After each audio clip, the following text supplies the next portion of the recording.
A'udzubillahi minasyaitonirrajim. Bismillahirrahmanirrahim. Alhamdulillahirabbil alamin. Wassalatu wassalamu ala asrofil anbiya'i wal mursalin wa ala alihi wa ashabihi wasallim. Assalamualaikum ya Rasulullah. Assalamualaikum ya Habiballah. Alhamdulillah. Sahabat fillah antil zanna. Assalamualaikum warahmatullahi wabarakatuh. Kita akan melanjutkan membahas Quran surah Al Imran ayat ke 75.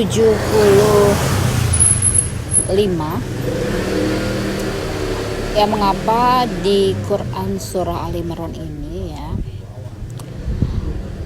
dipaparkan begitu sangat jelas tentang ahli kitab, asal muasal mereka, mulai dari bagaimana perjalanan Sayyidah Hana yang melahirkan Sayyidah Maryam,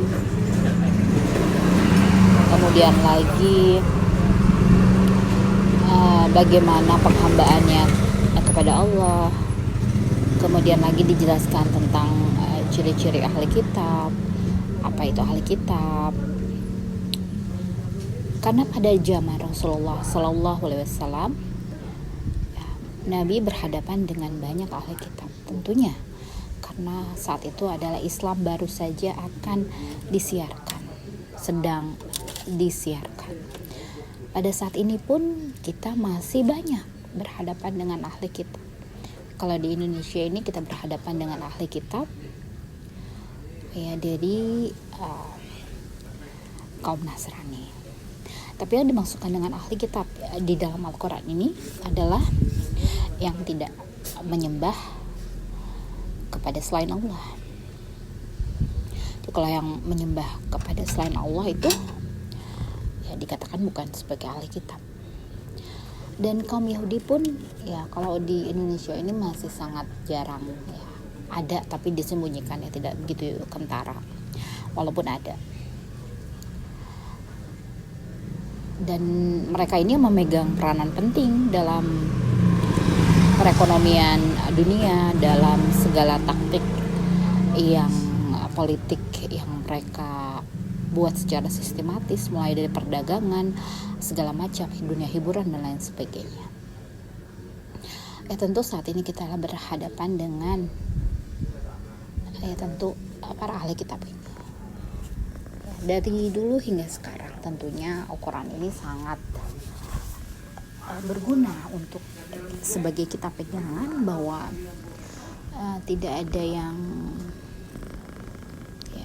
berkeselaras dan semuanya sangat berkeselarasan. Untuk itu Al-Quran ini hadir dalam segala zaman untuk kita menghadapi segala apa yang kita hadapi di saat ini. Berkaitan dengan selanjutnya, kemarin kita dibahas tentang yang Allah ini yang memberikan rahmat serta karunia. Kepada siapa rahmat itu diberikan, dan Allah lah yang pemilik karunia yang besar, yang akan diberikan kepada orang yang tentunya awal dari perjalanan untuk mendapatkan karunia. Allah berikan segala cucuran rahmat berupa bagaimana kita diberikan keinginan untuk mempelajari ilmu Al-Quran, kemudian kita diberikan segala macam permasalahan, kemudian kita diberikan cara menghadapinya, dan semua itu Allah ajarkan dalam Al-Quran dan kita praktekkan dalam kehidupan kita sehari-hari. Tentu itu sangat berkeselarasan. Kemudian lagi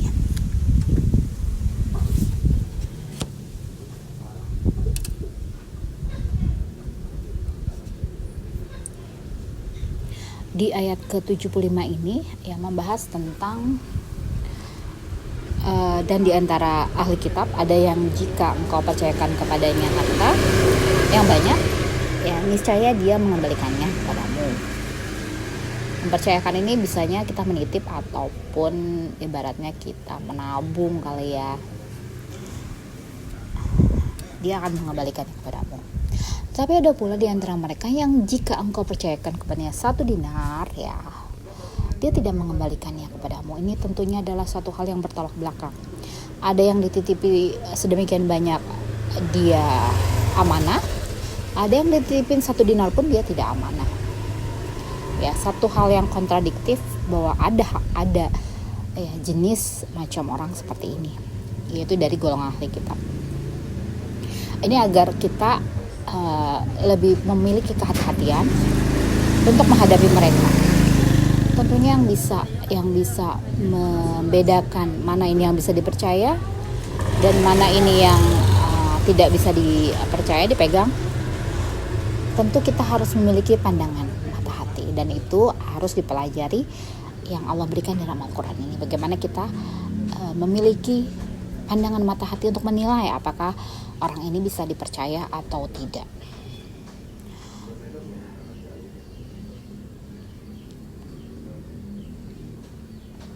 Nah, di sini ada pengecualian, tapi ada pula di antara mereka yang jika engkau percayakan kepadanya 1 dinar, dia tidak mengembalikannya kepadamu kecuali jika engkau selalu menagihnya.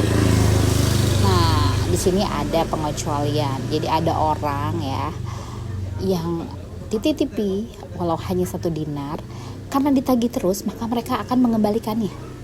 Ya, pentingnya ya anjuran untuk menagih apa yang menjadi hak kita kepada seorang ahli kitab. Berbeda dengan seorang muslim telah diajarkan bagaimana kita harus memegang amanah yang Allah berikan. Bagaimana kita menanamkan pondasi keimanan agar kita menjadi seorang yang dapat dipercaya. Tentu itu Allah ajarkan. Dan apabila orang tersebut tentunya tidak memegang amanah yang dititipkan terhadapnya, maka itu akan kembali lagi kepada orang tersebut bagaimana dia mempelajari Al-Quran dan Allah berikan ilmunya serta bagaimana dia mengaplikasikan dalam kehidupan sehari-hari. Dan lanjut lagi bagaimana pentingnya kita menagih, karena ada orang dengan sifat seperti ini. Walaupun hanya 1 dinar, dia akan mengembalikannya, tapi harus ditagih secara terus-menerus. Yang demikian itu disebabkan karena mereka berkata, nah penyebab ini semua, tidak ada dosa bagi kami terhadap orang-orang buta huruf. Ya, mereka mengatakan hal yang dusta terhadap Allah padahal mereka mengetahui. Ya, jadi perlu menjadi satu garis bawah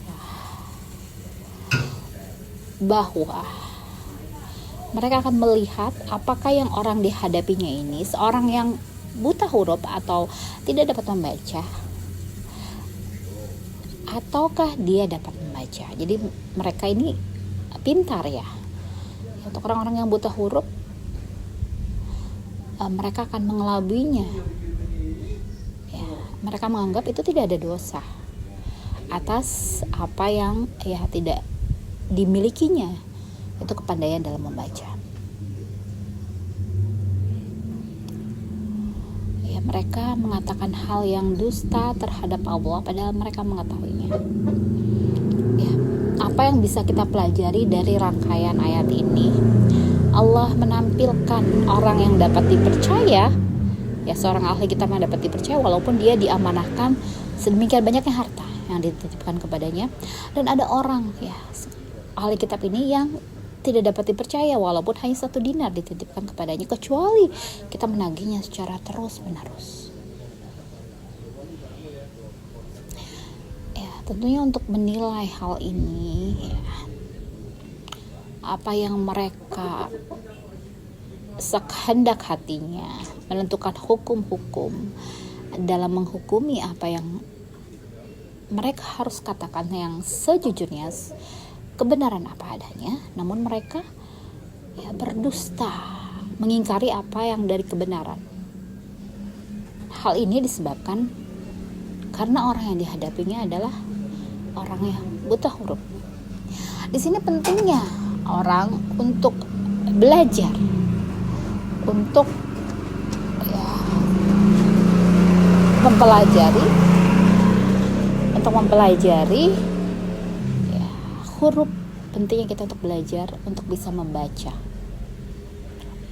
karena bila kita tidak bisa membaca maka kita akan dibodohi, dan itu merupakan satu jalan bagi mereka untuk mengelabui kita, untuk berdusta di hadapan Allah.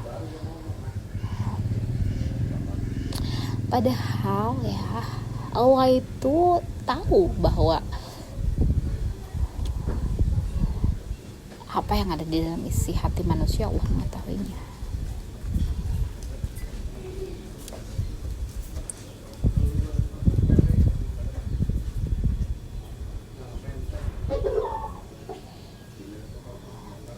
Tapi mereka berdosa terhadap Allah ya disebabkan karena mereka berhadapan dengan orang yang buta huruf. Bagaimana hal ini ya, satu hal yang mereka nafikan, yaitu ya, mereka ingkar terhadap bahwa Allah ini Maha mengetahui, Allah ini mengetahui sedalam-dalamnya isi hati manusia. Ya begitu banyak korelasi dalam ayat ini yang mengajak kita untuk menyambungkan atau untuk mengaitkan antara golongan yang dapat dipercaya walaupun dia diamanahi begitu banyak ya, tapi ada juga orang yang hanya diberikan amanah sedikit namun dia ingkar, dan itu pun harus ditagih secara terus-menerus, dan mereka akan ingkar terhadap orang yang buta huruf ya karena mereka menilai, mereka beranggapan bahwa orang yang buta huruf ini tidak dapat membaca apa yang menjadikan apa yang mereka percayakan kepada kita untuk ditagih janjinya, dan pada saat ditagih janjinya mereka ingkar.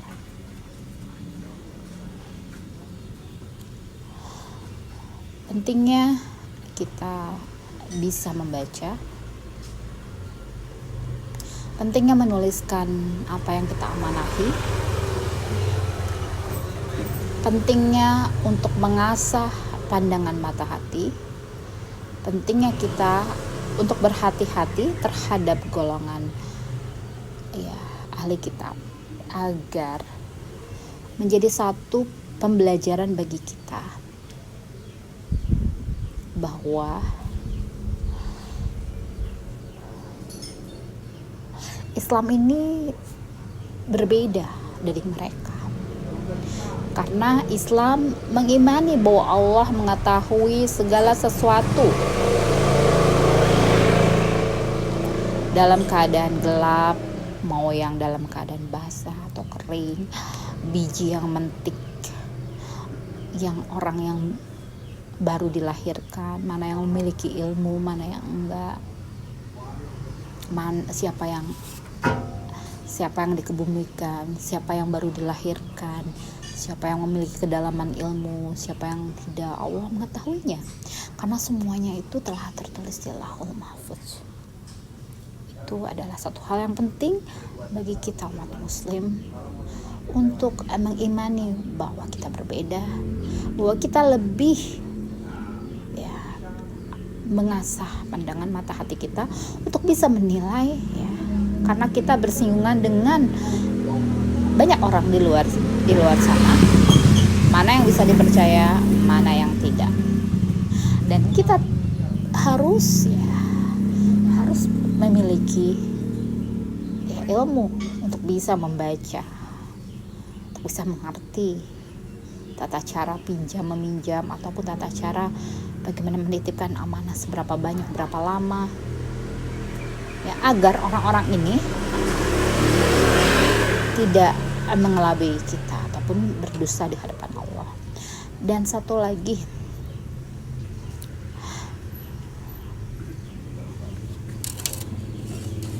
Dan satu lagi untuk menjadi catatan penting,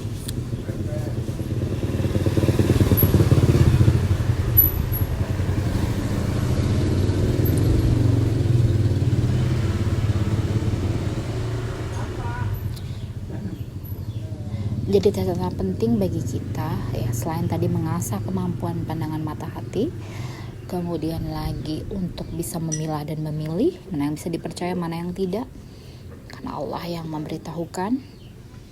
Dan bagaimana pentingnya kita menagih. Di sini dianjurkan untuk menagih orang-orang yang memiliki sifat-sifat seperti ini, dia akan membayar, harus ditagih. Ya, karena itu adalah hak kita. Berbeda lagi apabila kita mengikhlaskannya. Itu tergantung bagaimana kita harus memberikan pelajaran kepada orang-orang dengan tipikal yang berbeda-beda. Kalau memang layak diikhlaskan, maka ikhlaskanlah. Tapi apabila layak untuk dibayarkan, maka tagihlah. Ya, mungkin itu saja dari kajian Quran Surah Al-Imran ayat ke-75. Mudah-mudahan bermanfaat. Subhanarabbika rabbil izzati amma yasifun, wassalamun alal mursalin, walhamdulillahi rabbil alamin.